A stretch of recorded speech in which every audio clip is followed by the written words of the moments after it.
Right, you're welcome back. We're still talking about the state of the economy and especially the runnings of the NNPCL, the admittance of the indebtedness to marketers and what it means for our economy. We have been speaking with a very senior economist, Dr. Paul Alaje. Doctor, you talked about, I asked the question the other time about the transparency. Former Vice President Atiku Abubakar, in his reaction to these matters said, maybe the NNPCL should be listed. The stock exchange, maybe that will help with the transparency. Do you think there is a viable option?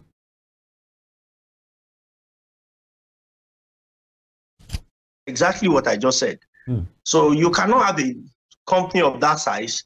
Do you know how much Saudi Aramco brings to the government of Saudi? A lot.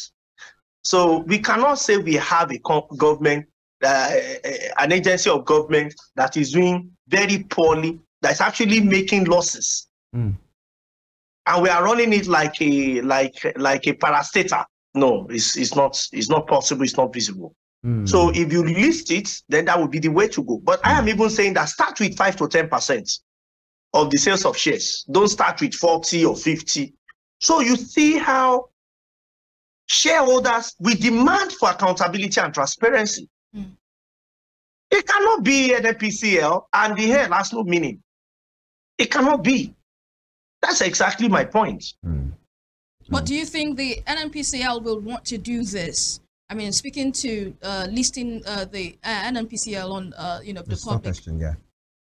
NNPCL, we have no option than because it does not own itself.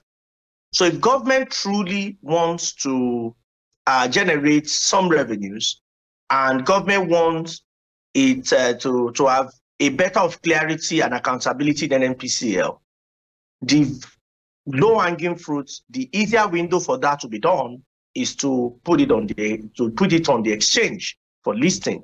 Yeah. Then we can have some Nigerians invest in NNPCL. Then we can say that truly we know what is going on regarding the corporation or the organization. Yeah. Before Evelyn, we take the conversation forward. You talked about the effect of having, the ways and means thing, printing of money, because I remember during the last administration of President Buhari, some persons talked about the fact that under this administration, then money is being printed. I remember the governor of Edo State, the outgoing governor now, Governor Obaseki, said for sure he knew that money is being printed and spent, anyhow. The handlers of the government then came for him, possibly doing their duty at the time. All of a sudden, at the end of the day, when he left, the secret was there, and you are saying, maybe this is the situation now as well. What would be the effect if actually this is still what is being done? Well, I am not thinking that did we print money. I know that we have printed money. Now, and we may still be printing money, I tell you. So printing money in economy does not mean you go to printing press and print money. You can actually create money from thin air in economics. Now, when you organize ways and means, what government has not earned, and you say you give them advances, to the point that you now securitize the advances with the debt management office, going to 20 trillion naira plus. You have printed money. As I talk to you, it's being pushed. There is a push that ways and means should increase from 5% to 10% of what government has not made based on previous year's earning. I can tell you that again, we have a detrimental effect. Stay with me. Let me show you what effect it will be when you print money. I haven't known that we are printing money. Now, this is a bottled water. If you can just show viewers at home so that they can understand what this means. I don't know if you can allow people to see the, hello, are you there? Yes, we are with you. Okay, if your team can just project this bottled water, I want to use it as an illustration for people at home to understand. So for this bottled water, if the cost of this bottled water, for instance, is 100 naira, and we only have 10 of these bottled water in an economy, and the cost of each of them is 100 naira. That means the total worth of the economy is 1,000 naira. So all the monies in the economy can only buy 10 units of bottled water. Now, if you print more money and the goods in the economy remain the same, there are no increased productivity. What you are saying is that if you print more money, say now that instead of 1,000 you have in the economy, now you have 1,500. A matter of the shortest period of time, this bottled water will become 1,500 because people will now have more money. Inflation will set in. And that is by 50%. So when you print money and productivity is not increasing, don't worry, price would increase. So we keep increasing money supply, and central bank will be wondering, why is money supply going up? Because you are printing the money. That is why money supply is increasing. And product and productivity actually remain the same. So if it remains the same, what will happen to price? Price will go up. So that's exactly the situation. If we continue to print, which we did in the last 7 years, substantial amount of money, hundreds of trillions, we have no option but to be faced with high inflation. Do we want to stop that? Well, from the last available information, we are considering to even increase ways and means from 5 to 10%. And if government is not able to pay back, what we are saying is that we might as well print money. Quantitative easing is a strategy that should be done with a lot of caution. Around the world, especially in African countries and South American countries, leaders continue to print. One subject that has confused many economies the most is the concept of inflation, the subject of inflation. Many nations don't know how to handle it. Many nations found their economy and currency in turmoil because of inflation. They don't even know how it starts. So rather, they look at inflation from non-monetary perspective. Even those in monetary authority around the world, even though some have really proven themselves to have deep understanding, rooted understanding of monetary inflation. But to a large extent, most nations that was put, over 70% of them are using old, traditional, non-functional, dysfunctional method that was obtainable before President Richard Nixon of Nixon, I beg your pardon, of America took American off-gold standard. The moment that decision was made in 1971, when America was taking off-gold standard, solving inflationary pressure or problem cannot just be from a non-monetary angle again. It has to be purely a monetary effect, a monetary solution must also be provided. And one way not to go is to float your currency. If you do that 10 times out of 10 times, you will really be having issue, except you become a net exporter of things, except the rest of the world depends on you. Even in China, that devalues as a net exporter, which are actually qualified to be so, they have another currency benchmarked against the dollar. But Nigeria, we are holier than thou. We believe we can float. And when you devalue what you have done, you have not devalued your currency. You have actually devalued the worth of your citizen, the worth of your export, the worth of your earnings, the worth of your capacity. So devaluation is about worth. Do we want to worth more or we want to worth less as a people?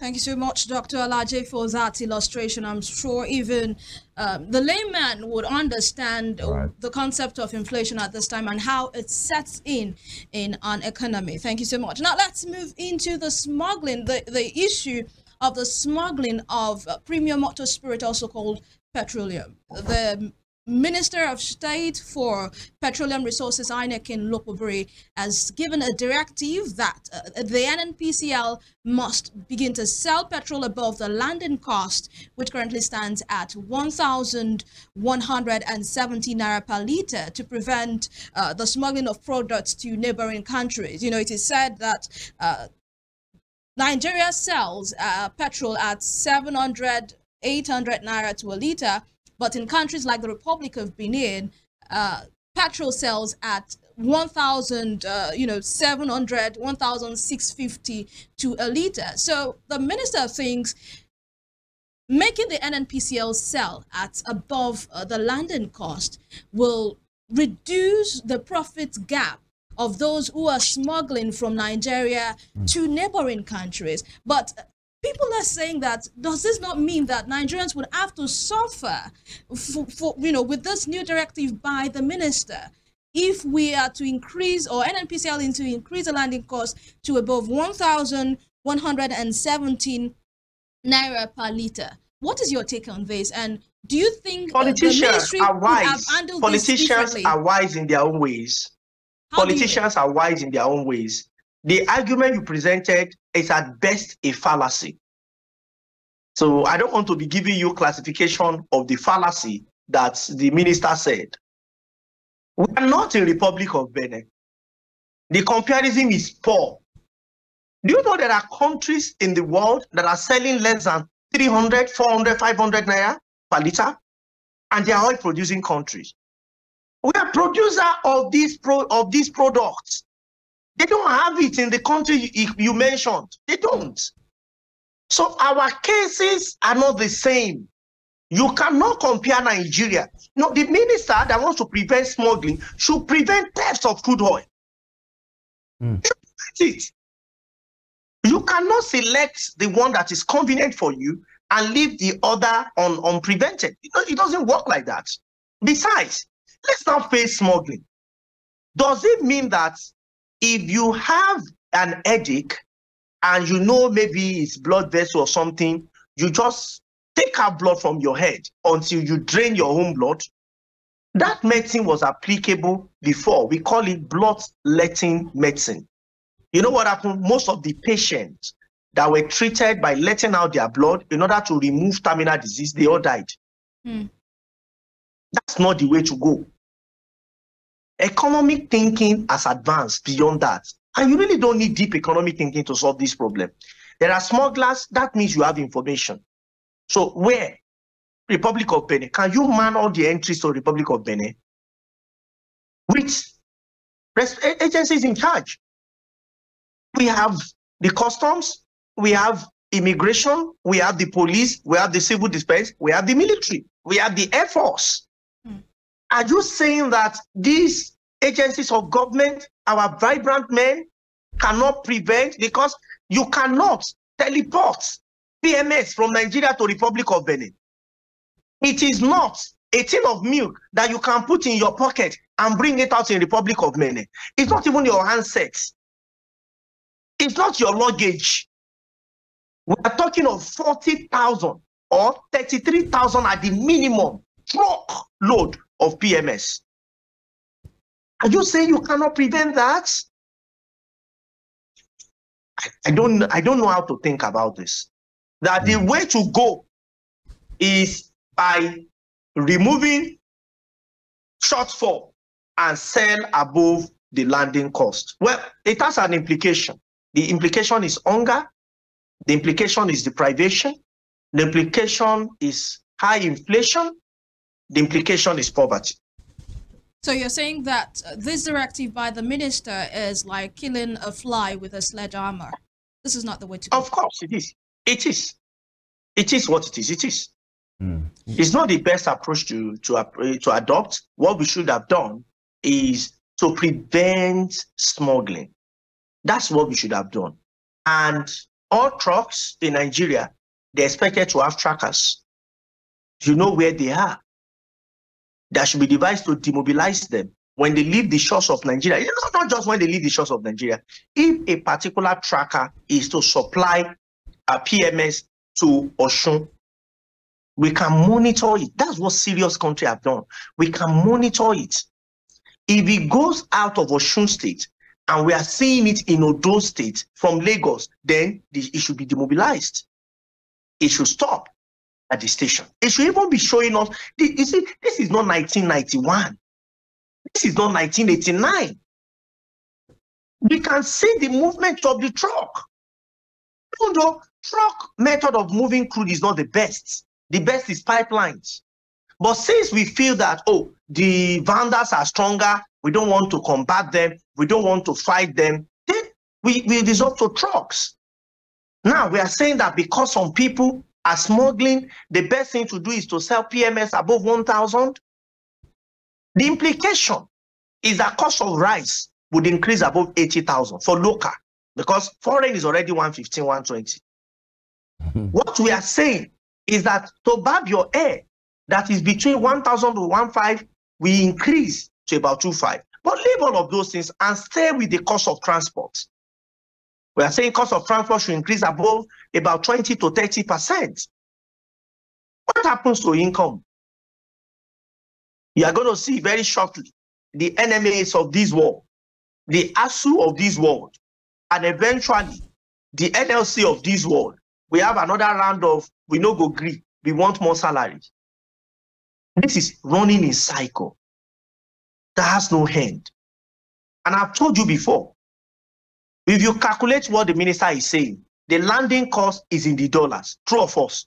The answer is true. Let that dollar be fixed. Let it be pegged.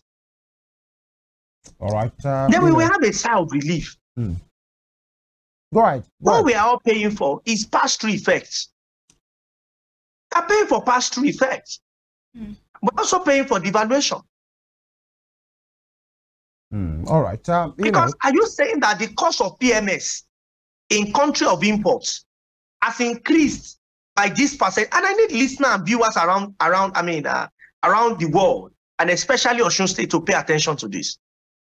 Are we saying the cost of PMS increased in their own country or countries of origin from 185 or 200 that it was sometime last year, January? Are we saying that the impact has increased by 500%? Which country has increased the cost of their PMS by 500% that is exporting to us? Why is landing cost increasing by over 500% in Nigeria? Have you thought about it? Why is it increasing by over 500%? If not because of pass-through, if not because of exchange rate. But doctor, this might just be some sort of digression. There's this argument that Nigeria pays the lowest when it comes to the price of PMS in West Africa, that other countries pay much more than Nigeria pays. I mean, the people in government have used this as an argument. So I have said that when you compare, so you see, these arguments are very appalling. They are very disturbing. You can use this argument for non-economists. Economists, you cannot clap with one hand. You need both hands to clap. So you need to ask which of these countries is producing crude. And when you compare us to Saudi Arabia, what is the income level in Saudi? What is minimum wage in Saudi? What is minimum wage in Dubai? What is minimum wage in Germany? What's minimum wage in Russia? What's minimum wage in Nigeria? You cannot select arguments where it benefits you. That is clapping with one hand. You have to clap to make sound with both hands. It does not work. Interesting. Doctor, that's the situation. It doesn't work. Yeah. 3 questions from our end as we are lowering the sail right now. Number 1, you talked about tracking and, of these vessels, of these tankers and the rest of them. And yeah, very instructive. Right? So this is not 1989 or 1991 or even year 2000. There have been, it's a known fact that the Aramco of this world in Saudi Arabia, that every ounce, every drop of oil can be calculated, can be accounted for. The question is this in Nigeria. You talked about trackers on vessels, on tankers. In fact, some of the tanker drivers, Pengas, and they are complaining about bad roads already, that the infrastructures are not there. Number 1 is this: who should be in charge of this thing, this tracking, this transparency that you are talking about? Who should be in charge? That's number 1. Number 2 is this: many persons have said there is this unusual practice of president sitting as a petroleum minister, that it hasn't helped. Former President Buhari was there for 80 years. What improvement came?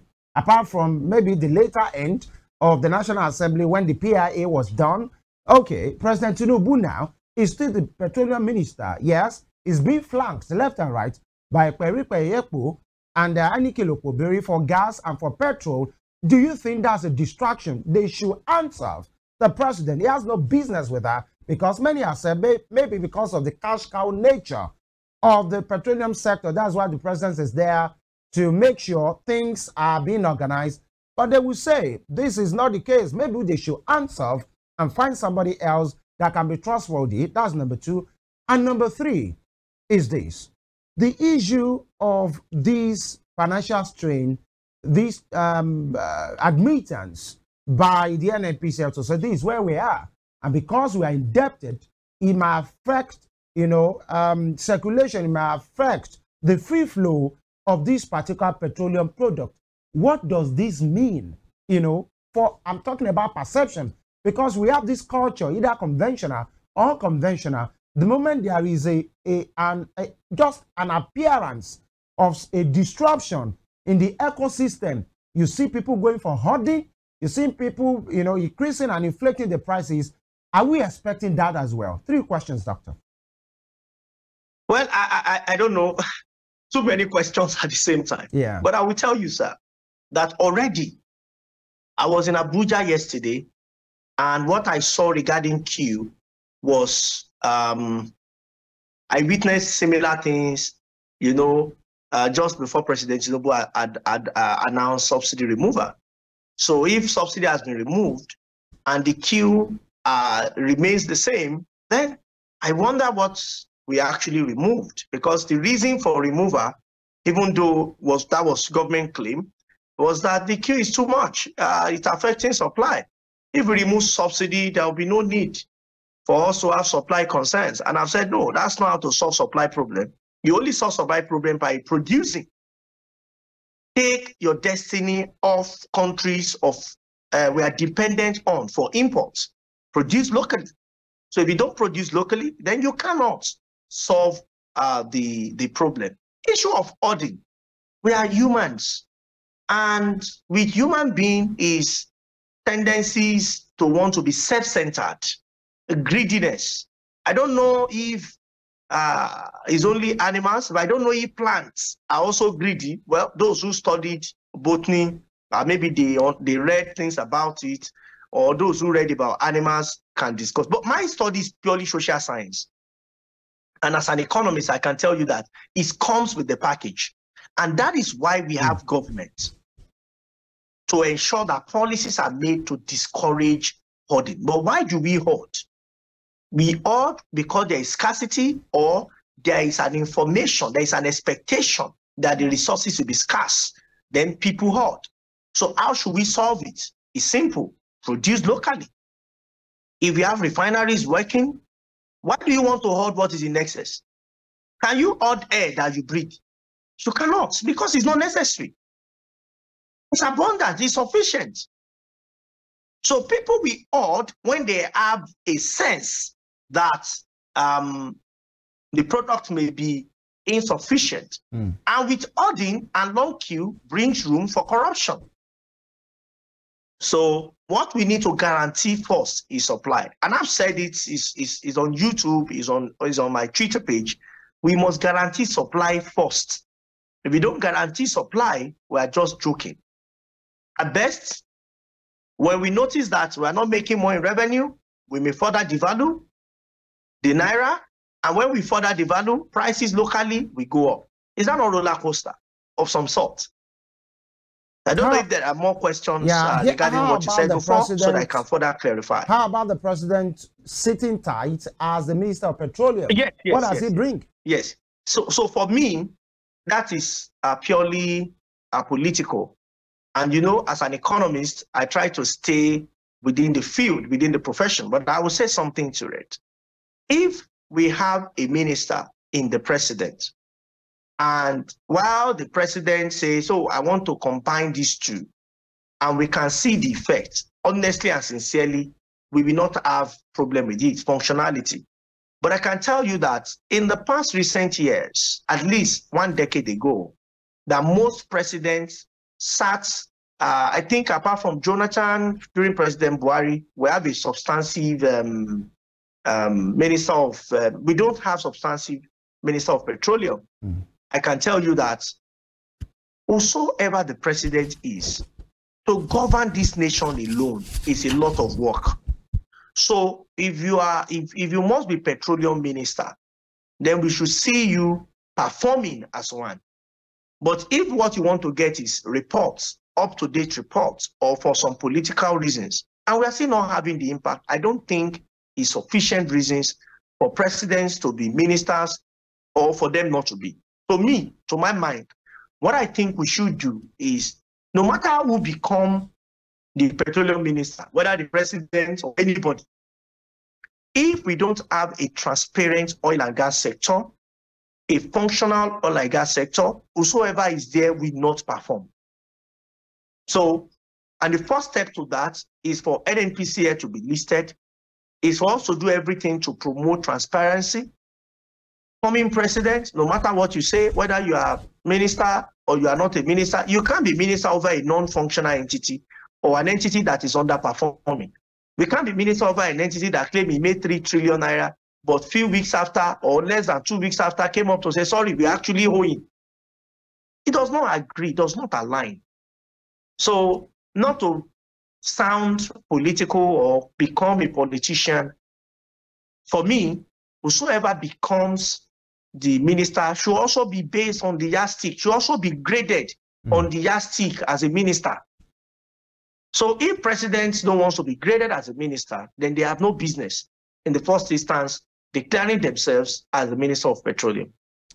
All right, would like to thank you especially Dr. Paul Alaje, Senior Economist at SPM Professionals, for your submission and the education you brought this morning. I'm sure our viewers have been educated on some, economics this morning. Economics is kind of hard, especially when you bring the jargons together and people are trying to make sense of what it is, because what people really want is food on their table and money in their pockets.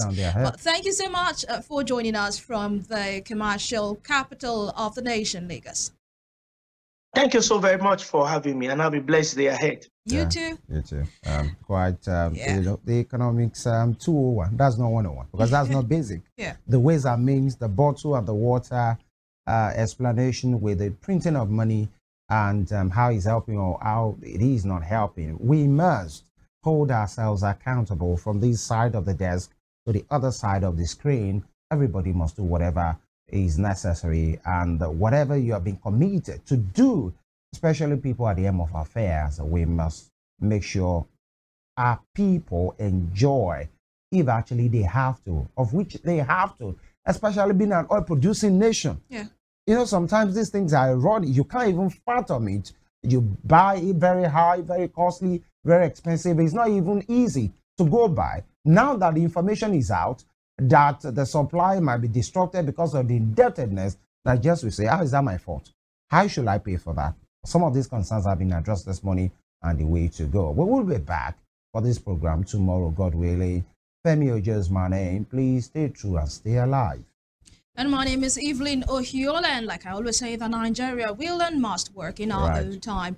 It's left in our hands to do what we must do. We'll see you tomorrow for another interesting edition of Morning Spring. Have yourself a good and productive day. Bye.